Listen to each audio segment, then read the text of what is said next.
आप में से कितने लोग शाकाहारी हैं? Very good. और आप में से कितने लोग शुद्ध शाकाहारी हैं? क्या बात है, जबरदस्त। एक बार फिर से बताओ, आप में से कितने लोग शुद्ध शाकाहारी हैं? गुड। करीब 70 से 100 लोग हैं शुद्ध शाकाहारी। गुड। कभी ऐसा नहीं हो कि मुंह खोला मच्छर अंदर चला गया हो? आज तक नहीं हुआ ऐसा? जैसे मच्छर चला ही गया, श्वास नली में चला गया मान लीजिए, फिर तो उसका भक्षण हो ही गया। नहीं, वो शुद्ध शाकाहारी हाथ उठाए जिन्होंने आज तक कोई मच्छर भी नहीं मतलब गलती से खाया है। नहीं खाया मच्छर भी? बढ़िया है। पता नहीं चला होगा यार, मच्छर तो चला ही गया होगा। चलो कोई बात नहीं, ठीक है। ये तो बाई मिस्टेक वाली बात है, मतलब बाई चॉइस आप लोग शाकाहारी हैं, सवाल ये हुआ ना। और आप में से ऐसे कितने लोग हैं जिनके परिवार में ये परंपरा शुरू से है शाकाहार की? बहुत बढ़िया। आज तो बोल दी, आगे से बोलना मत ये सब बातें, ठीक नहीं लगता है ये सब, ठीक है। बस ये ध्यान रखना कि मनुष्य का कुल इतिहास 5 लाख साल का है और कृषि का कुल इतिहास 10,000 साल का है। समझ गए? 10,000 साल पहले खेती का आविष्कार हुआ और 5 लाख साल से मनुष्य किसी न किसी रूप में चल रहा है, तो 4,90,000 साल। हालांकि कहीं कहीं बागवानी और वो सब होता होगा, स्वाभाविक तौर पे जो हो गया कंदमूल खा लिए, कभी कभी ये भी कि फल अच्छा लग रहा है खाया, ढेर हो गए वहीं पर, फिर बाकी लोगों ने खाना बंद कर दिया उसको। ये सब प्रयोग चलते रहते थे उस समय। लेकिन मेरा मानना है कि ये असम्पशन बड़ी मुश्किल है कि दुनिया में एक भी ऐसा व्यक्ति है जिसकी परंपरा में सब लोग शाकाहारी रहे होंगे। कभी ना कभी तो मांसाहार रहा ही होगा। शाकाहार एक ऐशो आराम की स्थिति है जो एक समय के बाद ही आती है। अगर आपके समाज में खेती ठीक से होती है, पर्याप्त उत्पादन कृषि वाला होता है, तो आप शाकाहारी होना अफोर्ड कर सकते हैं, तो शाकाहार का मूल्य पैदा होगा। और जिस समाज में खेती की जमीन नहीं है, खेती की सुविधाएं नहीं है, सिंचाई नहीं है, पानी नहीं है, धूप नहीं है, या खेती का तरीका नहीं सीखा अब तक, तो वहां अनिवार्यतः कौन सा मूल्य चलेगा? मांसाहार का चलेगा। उनको कोई दया नहीं आएगी जीव पर, और शाकाहारी बेचारे परेशान रहते हैं कि ये कैसे लोग हैं, हत्या कर देते केवल टेस्ट के लिए। अरे शाकाहारी भी भिन्न भिन्न प्रकार के होते हैं। मैं खुद भी शाकाहारी हूं, ऐसा नहीं कि मैं मांसाहारी हूं, मैं खुद भी शाकाहारी हूं। लेकिन किसी वर्ग में होना और उस वर्ग की गलत फहमियों को सिद्धांत बना के ओढ़ लेना दो अलग बातें हैं। तो मैंने ऐसे शाकाहारी अपने परिवार में 2-4 देखे हैं जो खाते नहीं है लेकिन वैसे हत्याएं बात बात पे कर देते हैं।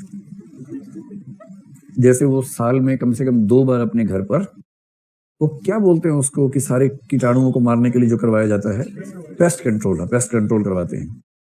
तो हमने तो अपने घर पे एक बार करवाया था, उसके बाद से हमारी हिम्मत ही नहीं पड़ी। तो वो कि पेस्ट कंट्रोल करवा लो, कुछ दीमक वीमक है, कुछ मतलब तरह तरह के प्राणी दिख रहे हैं, तो पेस्ट कंट्रोल के लोग आए। हम सब शाकाहारी हैं अपने घर में, तो हम जीव जंतु खाते नहीं हैं।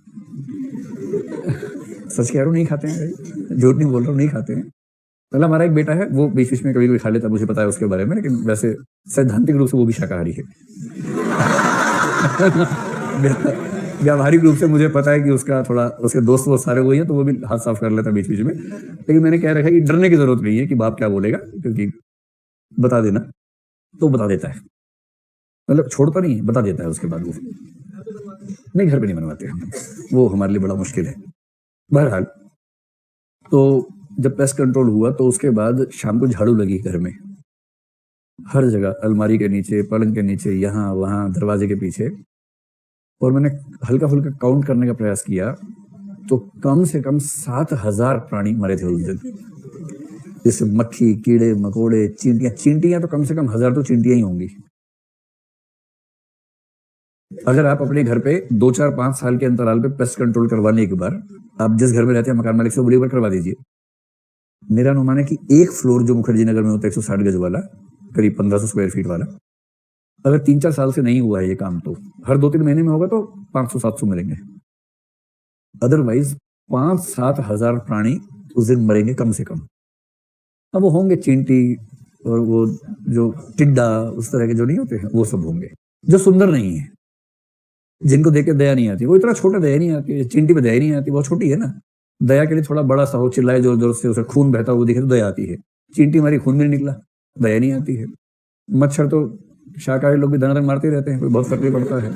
ऑल आउट जला दिया, उसके बाद 50-60 मच्छर यूनियन कार्बाइड की तरह से बेचारे तड़प तड़प के मरते हैं रात भर में, सांस नहीं ले पाते हैं, छत पे जाते हैं किस तरह से हवा मिले, टंग जाते हैं, फिर गिरते हैं ऊपर से, मर जाते हैं। मैं भी ऐसा शाकाहारी रहा हूं लंबे समय तक कि मैंने एक एक रात में नींद के लिए 50-60 मच्छर मारे हैं, पर खाया नहीं। ध्यान रखना भाई, मैं खाता नहीं हूं, मार के फेंक देता हूं, खाता नहीं हूं, ध्यान रखना। और अगर आप इस विचार से सहमत हैं कि मच्छर हो या मुर्गा हो, आत्मा एक ही होती है, तो एक आदमी जिसने एक मुर्गा मार के खा लिया और 3-4 लोगों का पेट भरा, और एक जिसने 6 मच्छर मार के फेंक दिए, ज्यादा बड़ा पापी कौन है उनमें से? है ना? मैं ये नहीं कह रहा कि आप मांसाहारी हो जाए, मैं ये नहीं कह रहा, मैं तो खुद भी नहीं हूं, ना मैं कभी होने वाला हूं। मेरा मजबूरी होगी तो अलग बात है। जैसे मैं किसी टापू पर फंस जाऊं और वहां पर कुछ और चारा ना हो, तो मैं 1 सेकंड भी देर नहीं लगाऊंगा, मैं खा लूंगा जानवर, क्योंकि मेरे मूल्यों के अधिक्रम में मेरा जीवन बहुत ऊपर आता है। और मैं खुदकुशी इसलिए तो नहीं करूंगा कि मछली को नहीं मारना है, संकट आएंगे तो खा लेंगे, ऐसा क्या है। कई जिहादी किस्म के शाकाहारी होते हैं, मर जाएंगे और मुर्गा नहीं खाएंगे, और मुर्गा कह रहे काश सारे मनुष्य ऐसे होते, ये मरते हम इनको खाते। अभी उल्टा हो रहा है कि ये हमें खा रहे हैं। तो शाकाहार एक सुविधा संपन्न वर्ग की एक भावना है जो दुनिया के इतिहास के बहुत छोटे हिस्से में दिखाई पड़ती है। शाकाहारी होना ठीक है, लेकिन जब आप कुछ भी हो ना, तो तर्क पता होना चाहिए, इतिहास पता होना चाहिए। केवल रैंडमली कुछ भी बोल देना वो ठीक बात नहीं है। चलिए।